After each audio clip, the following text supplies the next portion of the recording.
Strategi dan marketing public relation. Strategi pemasaran adalah tindakan terukur yang bertujuan agar produk perusahaan dikenal masyarakat luas. Strategi pemasaran juga adalah seperangkat langkah bisnis yang telah digabungkan pada tingkat presentasi produk untuk menarik konsumen agar membeli sebuah produk. Tujuannya adalah mendapatkan laba dan mempertahankan keberlanjutan bisnis. Kemudian cara pelaksanaannya dengan menggunakan pengalaman dari pebisnis lain ataupun menciptakan strategi baru yang lebih efektif. Konsep strategi pemasaran terdiri dari 5, yaitu segmentasi pasar, market positioning, market entry strategi, marketing mix strategi, dan timing strategi. Segmentasi pasar adalah mengelompokkan pasar yang bersifat heterogen ke dalam satuan pasar yang bersifat homogen. Segmentasi pasar dapat dibagi ke dalam beberapa jenis seperti segmentasi pasar berdasarkan geografi, yaitu berdasarkan negara, pulau, provinsi, dan lain-lain. Kemudian berdasarkan demografi seperti tingkat penghasilan, pendidikan, pekerjaan, dan lain-lain.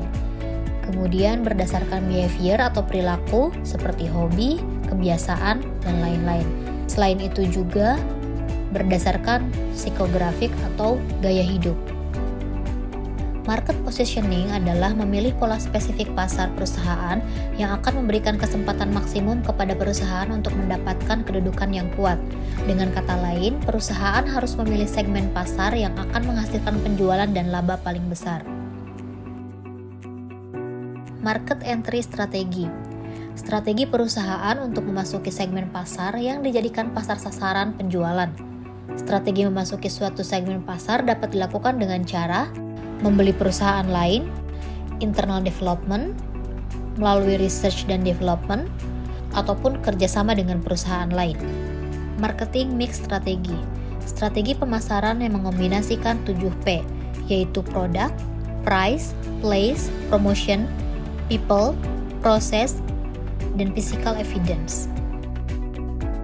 Timing strategi, yaitu menentukan waktu yang tepat untuk memasarkan produk agar mendapatkan hasil yang maksimal.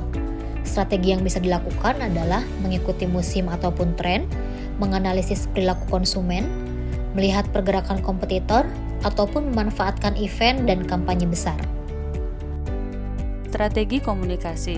Strategi komunikasi adalah rancangan yang dibuat untuk mengubah perilaku manusia dalam skala besar melalui transfer ide-ide baru. Prinsip utama dari strategi komunikasi yaitu memahami audiens sebelum bertindak dan menyusun pesan yang sesuai dengan kebutuhan mereka. Jenis audiens dibagi menjadi 3, yaitu massa, kelompok, dan personal. Audiens massa yaitu komunikasi yang ditunjukkan untuk audiens luas melalui media seperti televisi dan surat kabar. Audiens kelompok yaitu komunikasi dengan audiens yang lebih spesifik, misalnya seminar atau webinar, dan audiens personal yaitu komunikasi langsung antara individu seperti negosiasi atau konsultasi. Berikutnya, jenis media diantaranya ada media massa, media kelompok, dan media personal. Media massa diantaranya seperti televisi, radio, koran, dan media sosial. Media kelompok seperti seminar dan konferensi.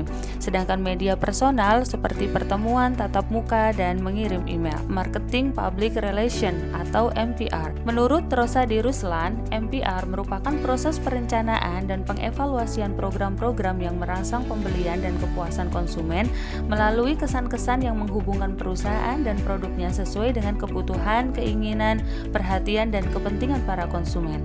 Kemudian, perbedaan PR dan marketing yaitu Public Relations bertujuan membangun citra perusahaan, sedangkan marketing bertujuan meningkatkan penjualan.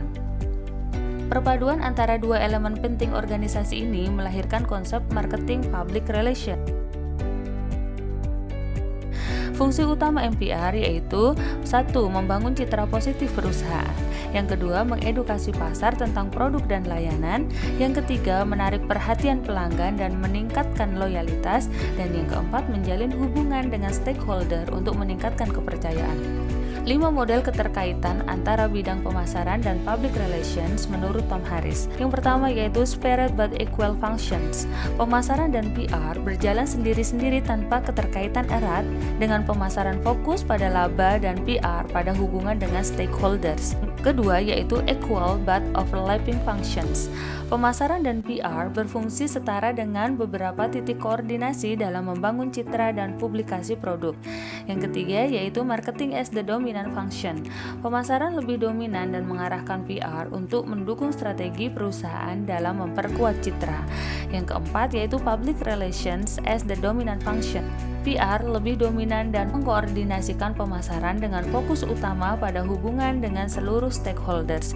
Dan yang kelima yaitu marketing and public relation as the same function.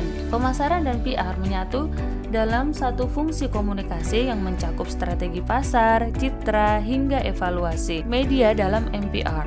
Media public relations adalah berbagai macam sarana penghubung yang dipergunakan pelaksana public relations untuk menjalin komunikasi dengan publiknya, internal maupun eksternal. Kerangka kerja atau model operasional dalam MPR yang diperkenalkan oleh Thomas L. Harris adalah PENSILS, yaitu 1. Publications, publikasi melalui brosur, artikel, dan media sosial. Yang kedua, event yaitu menyelenggarakan acara khusus untuk menarik perhatian publik. Dan yang ketiga ada news, menciptakan berita dan press release. Yang keempat, community involvement, keterlibatan perusahaan dalam kegiatan sosial. Yang kelima, inform or image, membangun citra perusahaan yang positif.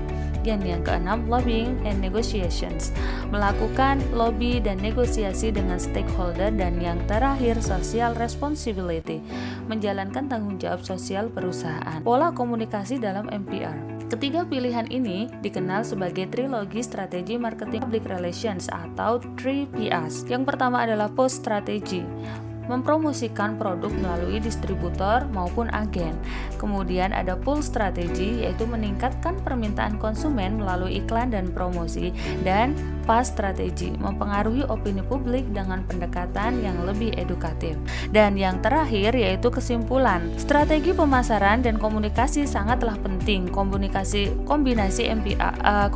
PR dan marketing dapat meningkatkan efektivitas bisnis. Kemudian model pemasaran harus disesuaikan dengan kebutuhan bisnis.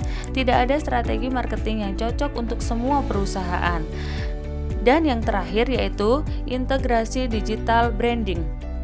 Perusahaan harus memanfaatkan teknologi digital untuk membangun komunikasi yang lebih efektif.